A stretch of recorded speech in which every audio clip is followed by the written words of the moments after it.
Will China ever have its own Barack Obama? This question may seem fanciful, but it's important in its implications. Who is the largest country in the world for? Is it for people who are of Chinese descent?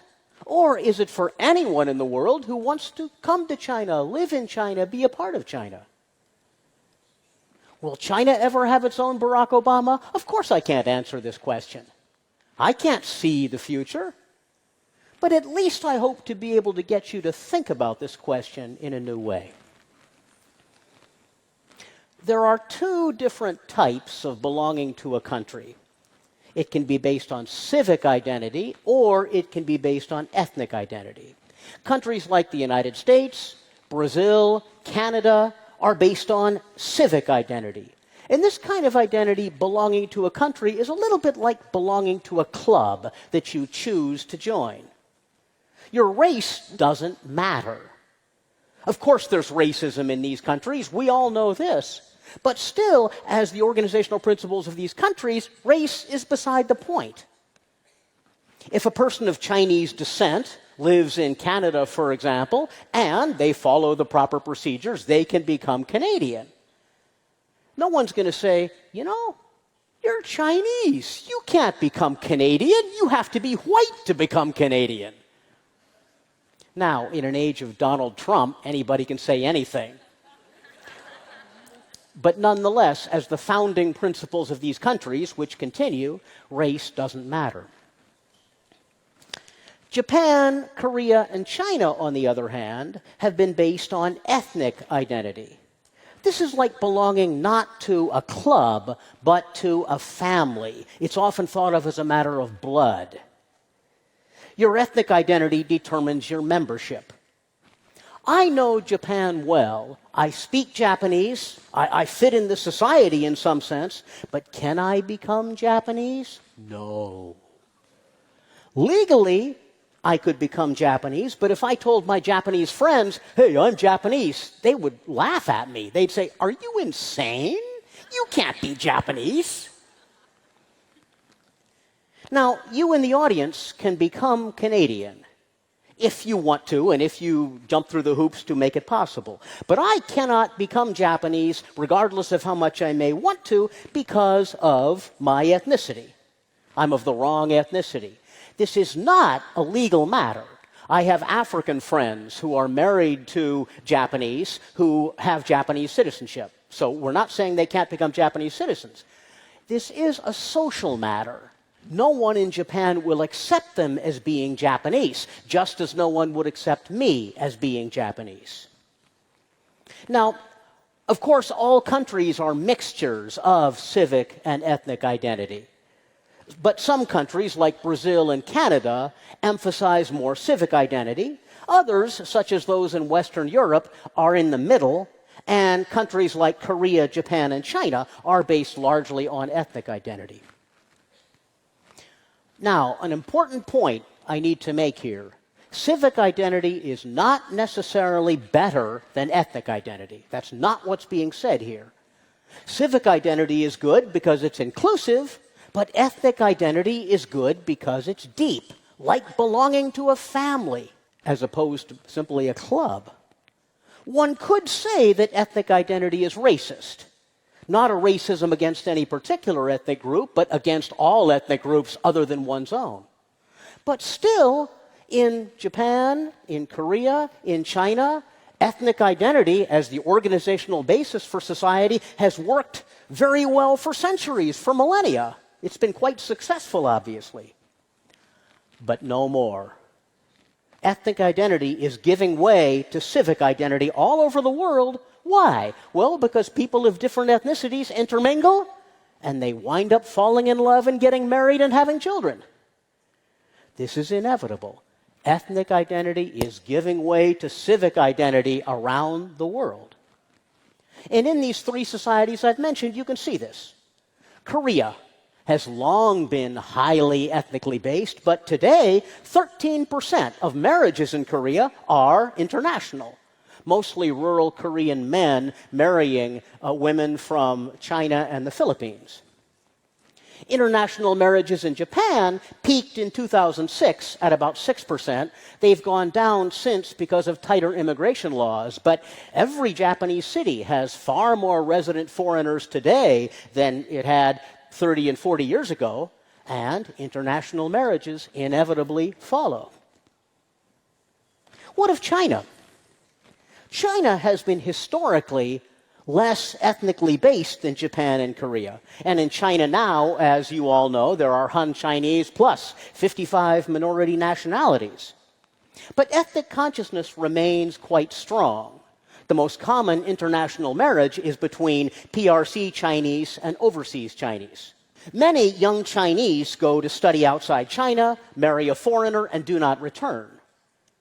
But inside China, international marriages remain considerably rarer than in Korea or in Japan.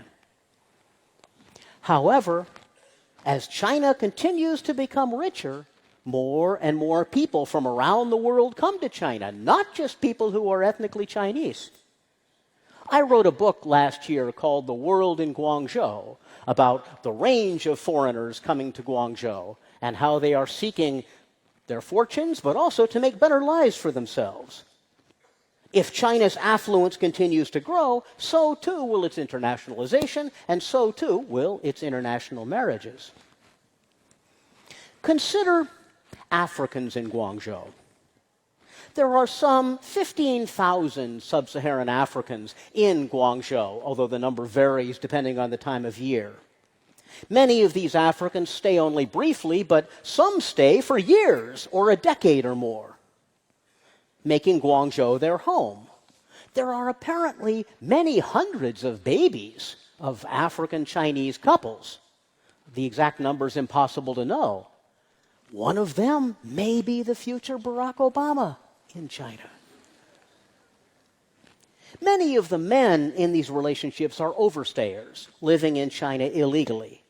Most Africans in Guangzhou leave after a few weeks or months when their visas expire, but a few remain because their business dealings cause them to not be able to leave and stay in China. When they stay in China, they meet Chinese. They fall in love with Chinese. Marriages result, children result.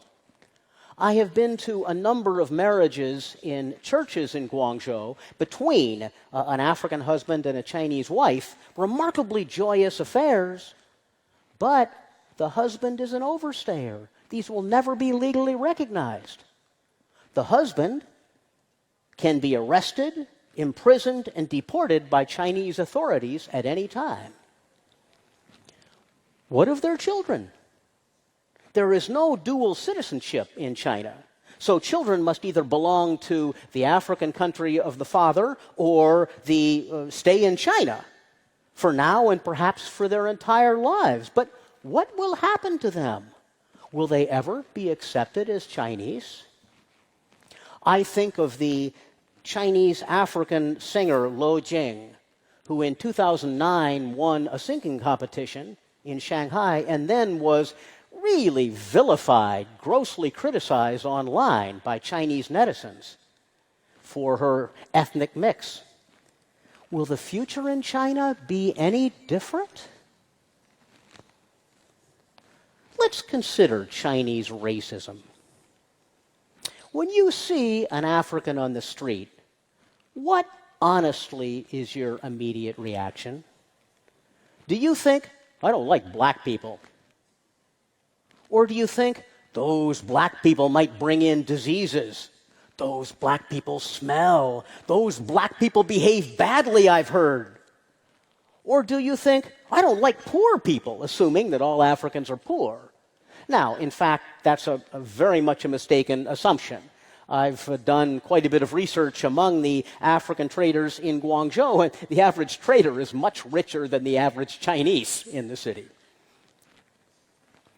Your instant reaction can tell you a great deal about how you really think deep inside. Are you a racist? It's a complicated question, but think about it. I've seen much racism in China. This is partly a matter of ignorance. I once saw an old Chinese man walk into an African restaurant in Xiaobei, see an African man, and begin rubbing his skin really hard to see if the color came off. This is real. I saw this. I couldn't believe it, but I've also seen much casual crudity. The term hakwai, shouted by Chinese as Africans pass by. And I've also encountered the very common assumption that Africans come from poor countries.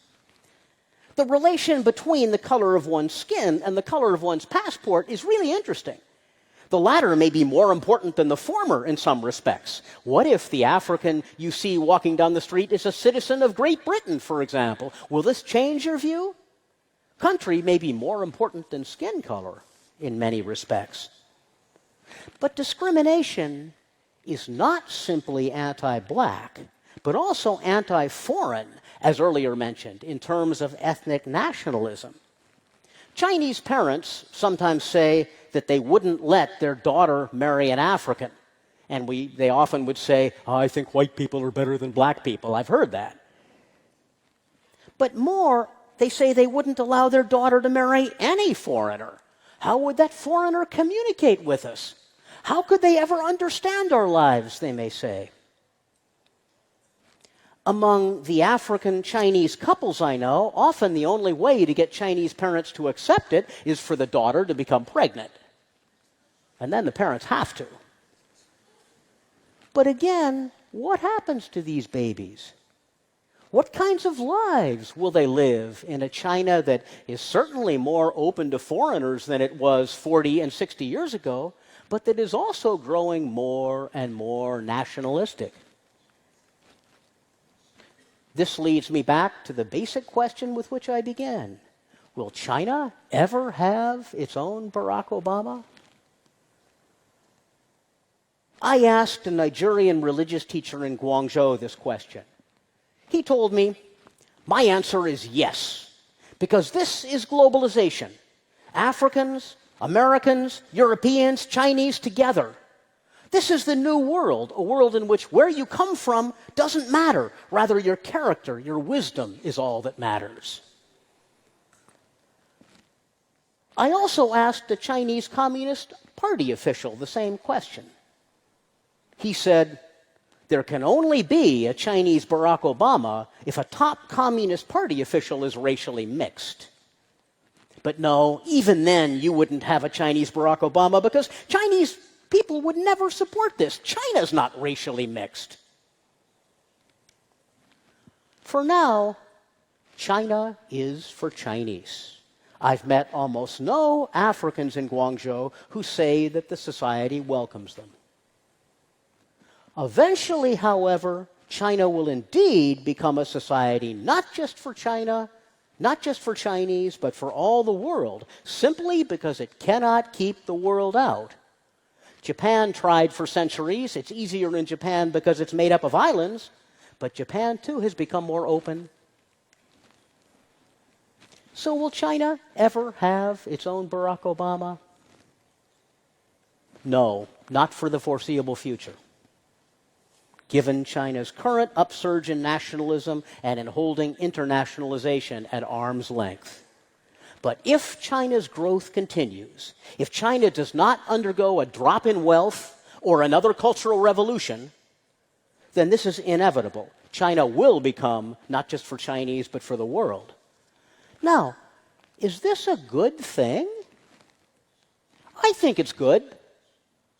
I live in Hong Kong. And I feel that Hong Kong, despite my ethnicity, my white skin, is indeed my home. I would love to see this happen in China as well. However, a Chinese person might argue that, hey, China should only be for Chinese. Foreigners, they can be foreign friends, but China should be for Chinese, and that view also is very powerfully held and must be taken seriously. But in any case, whether good or bad, China's internationalization is inevitable if China's affluence continues. China, like the United States and Western Europe, will become a magnet for immigrants from the developing world who seek a better life for themselves. The Africans in Guangzhou are the forerunners of what is to come. This probably won't happen in my lifetime. I'm old, as you can see. But it probably will happen in most of your lifetimes. China will not be the home of Chinese alone, but of people from all over the world. If not you, your children and grandchildren will need to get used to this, for this day is coming. A Chinese Barack Obama will indeed eventually step forth. Thank you.